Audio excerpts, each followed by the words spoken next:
One of the things I explore in this story, and I think, again, it has meaning for everyone, is what is safety? You know, we all have the idea that safety is always good, right? If one safety measure is good, then two are better. But I found that that's not the case at all. Really, safety is not all good or all bad. It has to be thought through, because safety, of course, can introduce enormous risk, as it did here. This was the solution. To have a third level of safety protection, we'll put one of these plugs in that will meet at the elbow where the long horizontal pipe connects with the vertical risers. We put a plug in there. Everyone says, okay, that's good. We'll put those in. One of the key distinguishing construction challenges of this project was, remember I said gravity is the only force that moves this billion gallons through every day? To use that gravity, to harness the power of gravity, the tunnel had to get progressively narrow. So it starts out 24 feet wide. At the end, it chokes down to 5 feet wide where it's connecting with these riser pipes. And then the connector pipes themselves are only 30 inches wide, so just slightly wider than my shoulders. That's where those plugs were nestled deep into that. So maybe 20 or 30 feet deep into those connector pipes are these extra safety protections on there. And at the end of this tunnel, there's not enough room to stand up in, and certainly when you get into the connector pipes, there's barely enough room to move. So the tunnel was supposed to take 5 years to build. It took 10 instead, which probably is not a bad average when you think about projects like this. The sandhogs, while through the decade that they were building this tunnel, it's not a great, fun place to be. I don't know if anyone here has done tunnel work on there and spent a lot of times below, you know, musty, 50, 55 degrees, damp, and remote, far away from civilization. But the sandhogs, for all that time, had a couple of things going for them. You see them in this picture. You see light. They had light and electricity. You see those rail tracks, which for the entire length of that 10-mile tunnel, they had a locomotive system that was moving material and workers back and forth all day. And most importantly, you see up above the ventilation. The bag line in the tunnel that provided ambient air so that all the workers could walk around without any breathing apparatus. Because without that breathing supply down there, the tunnel would be completely toxic. So they had that.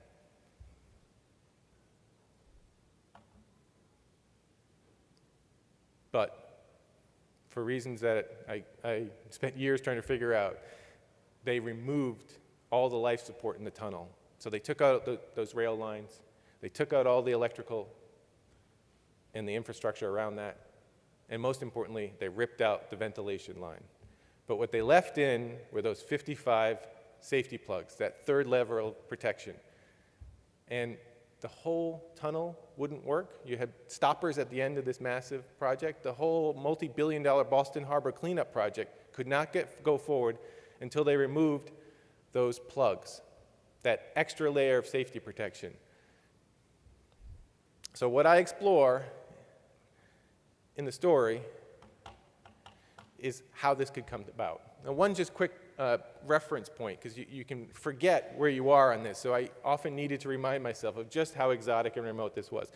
The deepest point on Earth, ocean point on Earth, is Challenger Deep in the Mariana Trench in the Pacific Ocean. Some of you remember Titanic director James Cameron, who has so many billions just to play around with, created that vessel to go down Challenger Deep a few years ago. So as a point of comparison, Mount Everest is 29,000 feet. If we're cruising, coming here to this flight, I was cruising at about 35,000 feet in the air. Challenger Deep is 36,069 feet down. That's the deepest ocean point on Earth. The end point of this Deer Island tunnel was 49,626 feet. So it was almost 40% farther from the surface than the deepest ocean point on Earth. Now, granted, most of that was horizontal distance rather than vertical distance, but once you take out the issue of pressure, they were equally scary and terrifying, really, more so in this case because, remember, that's a dead-end tunnel. Most long tunnels are built from two ends and they meet in the middle. This one was built one way, so the only way out was to turn around and go back. There was no way to ascend. You had to go back out. That's where those plugs are, at the very end.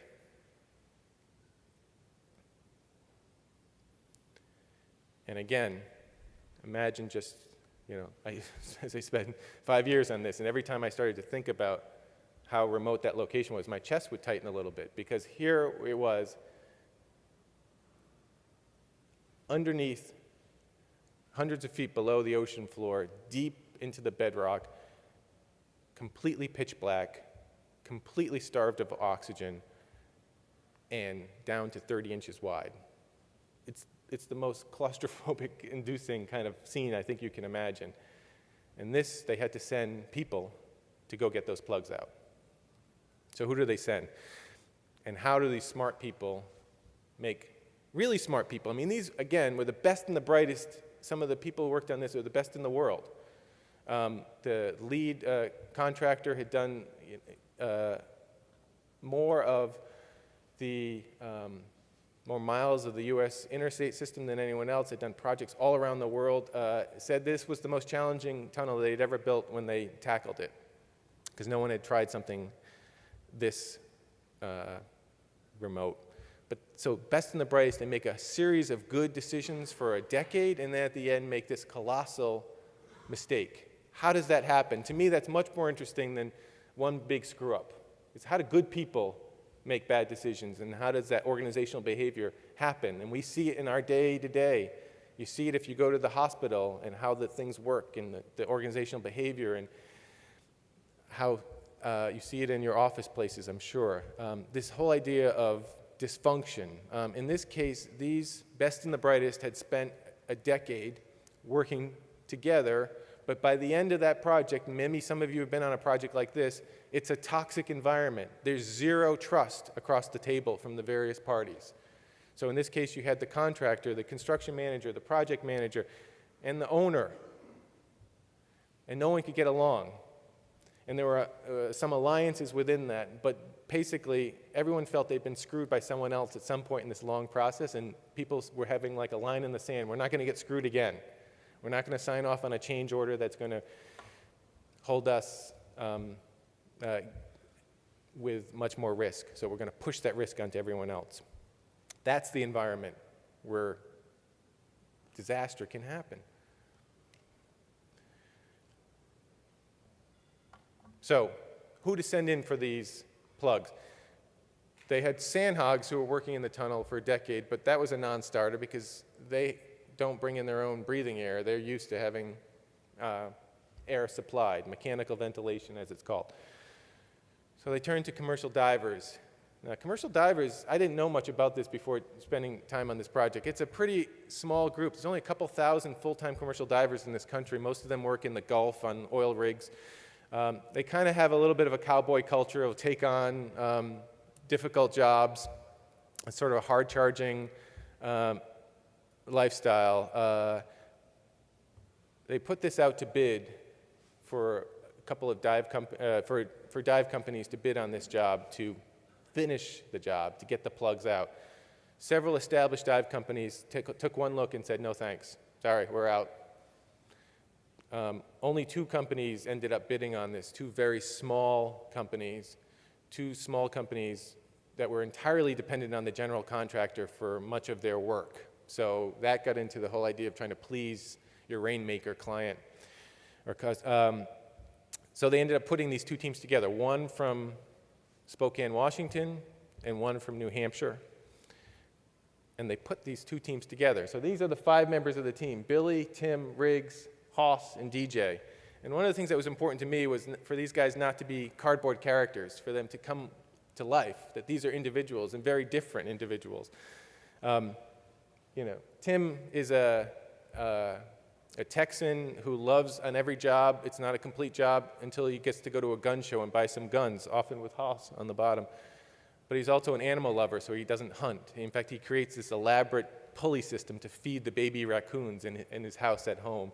I mean, these are sort of individual but complex individuals. DJ on the bottom is a partier, shows up late to job sites, often dropped off by a blonde or brunette he happens to be dating at the time, and gets threatened with getting kicked off the job every time he's there. But once he's on the job, he's locked in and an incredible worker, so no one ends up firing him. They just threaten to fire him all the time. Two groups, one from the East Coast, one from the West Coast. This is Riggs. He's a guy from Texas, and on the first job, the first project where they're getting to know each other, they're working around some equipment, and DJ, the player, was telling some stories peppered with lots of choice, colorful words, and Riggs, who comes from Texas, says, "You mind not using foul language within my earshot?" And DJ just looks at him. "We're divers. We're on a job site. We're divers. This isn't a church pew." And so he looks at him and says, "Are you kidding me?" This is the team that was put together. You know, part of the research that I did on this was to understand how high-risk missions are tackled. And so I realized the people who know the most about this is NASA. So I spent time with not just the astronauts, but the psychologists and the psychiatrists who put together teams for space missions. And the first thing they told me is time. There's no replacement for time. If you've got people on a high-risk mission, they need to be able to know each other and to anticipate each other's moves. And like a click of an eyebrow from you, I would know, if we've been working together for a long time, what that means. And that is the difference between life or death when something goes bad in space. These guys were being sent essentially to the moon. It just so happens that their lunar landscape was 10 miles into the Earth rather than orbiting around it, but that's where they were being sent. They didn't have a year to work together and get to know each other. They had 2 weeks to get to know each other. Another thing that's very interesting in this job is looking at the delta between how a plan is pitched and how it actually shows up. And I think that's probably something you've all dealt with on some level. You're dealing with a consultant who comes in and has this great plan and everything seems great. You get to the site and it's not exactly billed. It's sort of like ordering something on the internet and, hey, those aren't the shoes I ordered. That's kind of how it happens here with much higher stakes. In this case, the parties, the best and the brightest I was talking about, who were desperate for a solution after 10 years. They wanted this job to be over. It was bleeding money. It was engineering marvel, but it was $90 million into the red at that point and losing more money and no hope in sight for figuring this out. So they wanted a solution. And there was a Canadian engineer by the name of Harold who came in from that small dive company out in Spokane. And he came with a plan, and it looked good, and it had this military special ops feel to it. It had Humvees, souped-up Humvees that would go into the tunnel. They would have, of course, the tunnel, when it constricted down, the Humvees could only go so far. So he had it so one Humvee would be facing east, and it would tow one facing west, because at the end you wouldn't be able to open the doors, never mind turn it around. So they had a two-way trailer. You'd back it up, and you'd take the other Humvee going back. It had sort of a steroid feel to it, that this thing was going to happen. It had this innovative air system. Again, this was so far out and so remote and so constricted at the end that the normal breathing supply where you bring bottled air wouldn't work. So this was an innovative air system to actually blend and vaporize liquid oxygen and liquid nitrogen and breathe that in the tunnel, because you only had to bring a couple of tanks rather than 80 tanks to sort of supply the team of conventional air. Of course, you know, the air we breathe in here for the oxygen is 21% oxygen. Most of it is nitrogen, which is inert. But that 21%, if it goes much lower than that, it can be very dangerous and then, of course, deadly. So the allowances here were very narrow.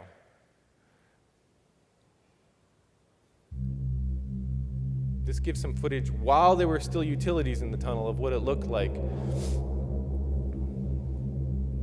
If the tunnel wasn't filled yet, they hadn't pulled that billion gallons and pumped it in. Those are the 30-inch wide connector pipes. So you see how the body of the worker fills that. And someone has to crawl into that at the very end. And again, imagine this without light, without air, without transportation.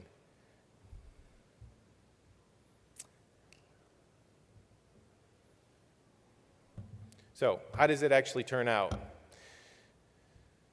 When they get to the scene, again, the project is different in that no one's ever used this equipment before. So even these experienced divers who've had lots of challenges in their work, they're told they're using equipment that hasn't been used before. So their muscle memory and their gut instincts are dulled a little bit in the beginning because they're not using equipment they're familiar with. But this is how it turned out in reality.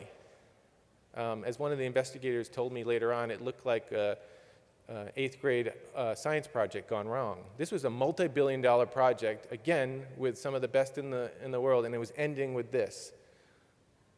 Plywood, duct tape, quarter-turn valves that were bumping up against each other, no room, wires crossing everywhere. It looked kind of half-assed when you saw it up front, up close. But by that point, the energy was already moving for this project. Another issue that I learned from NASA, the critical importance of mission control, your communications with mission control. In this case, this is Harold, the engineer, brilliant engineer, innovative. That's the whole point here. This is innovation, but you have to understand the forces undergirding innovation when you have it and be cognizant of those, or they can really bite you. In this case, someone with very high IQ and very low EQ, emotional intelligence. So when the divers start figuring out, hey, wait, this doesn't seem to be going the way it should be, what do you do? So if you're a manager in that situation, you pull people together and say, hey, let's harness the power of all this experience and intelligence. Let's pull it together.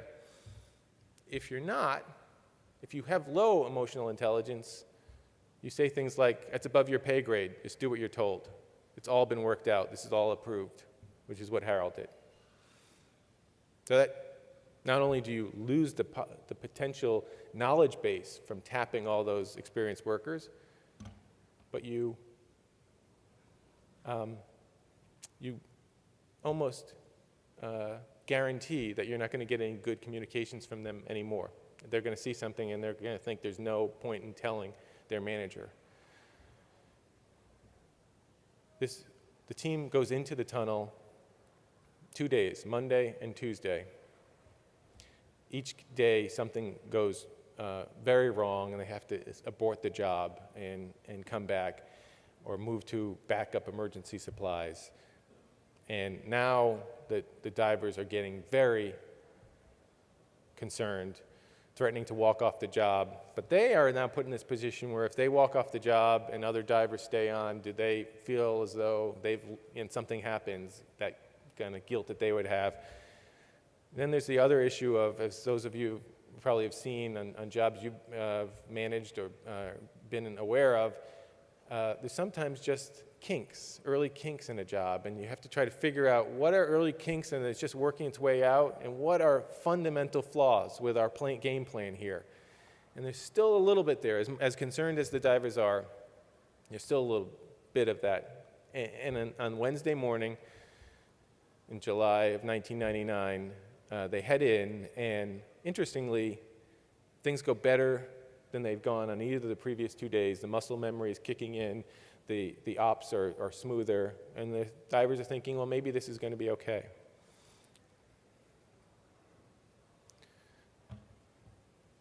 So how the plan worked is that all 5 divers would be breathing off this same experimental mixed gas breathing system. 2 would stay in the Humvee, which was parked as far as you could go, around the 9-mile mark of the tunnel. And they would monitor the breathing system for all 5 divers, while 3 journeyed on foot into the dark using umbilical hoses that connected them to the main system.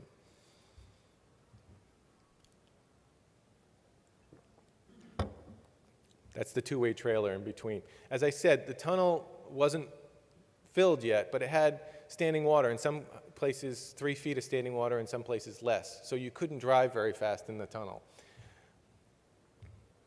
It would take about 2 hours just to get out from the base of the shaft out to the 9-mile mark where you'd park the Humvees, set up the system, and then the others would go on foot. And they had a communications wire that would continue to keep them together. Tim and Billy, 2 divers, sit in the Humvees and monitor the system, and then the other 3 head out on foot. And that's Haas, DJ, and Riggs. And their job is to get out to the farthest point and then to crawl into those connector pipes and pull out the plugs. They have a rack that's of the air system, and Haas is monitoring that, and he looks up at one point and he sees DJ collapse on the tunnel floor, which scares him, and then he calls out, and before he can finish calling out, Riggs goes next, and Riggs collapses. And Haas, at this point, is seeing terror around him, being, again, pitch black, oxygen-starved. 1 or 2 breaths of the ambient tunnel air is fatal. But he's feeling better than he's ever felt in his life, like he just tossed back a few cocktails. And he has enough presence of mind to know when you're that far under the ocean, you don't want to be feeling great. You don't want to be feeling like you just tossed back a few cocktails.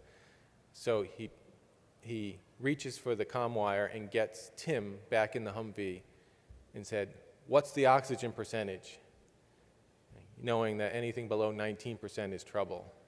And Tim seems fine. He says, "I'll check." But on this jury-rig system, they have to actually go out of the Humvee to check the backup supply and check out the oxygen meters. And then shortly after that, Tim calls back and says, "Shit, it's 8.9, and then the line goes dead. And in this moment of sheer terror, Haas lunges for a valve to have the protection of the switch to the backup system.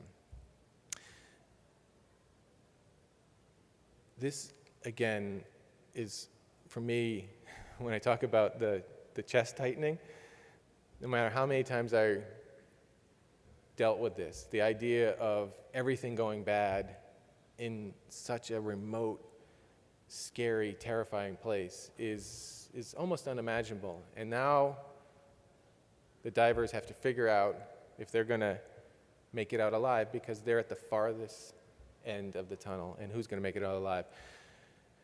I want to move quickly to the wider lessons about this, and I'll just mention that 2 of the divers die on this, tragically. But one of the things I've found doing the forensics on this is how close all 5 of them came to dying. It was actually 30 seconds before all 5 of them would have perished.